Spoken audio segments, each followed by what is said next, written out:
Hi, I'm Dr. Devmata Datta. I am a parenting and wellness consultant, and I am an expert in parenting with neuroscience.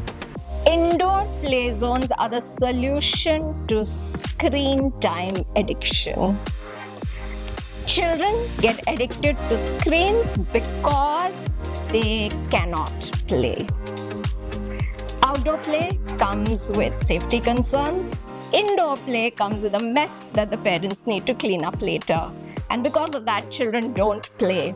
When they don't play, they go to screens, and once they go to screens, they get addicted to screens. What's the solution? Indoor play zones where children can do everything. They can climb and crawl, they can also paint and play with blocks. They can also do various kinds of crafts, jigsaw puzzles, etc.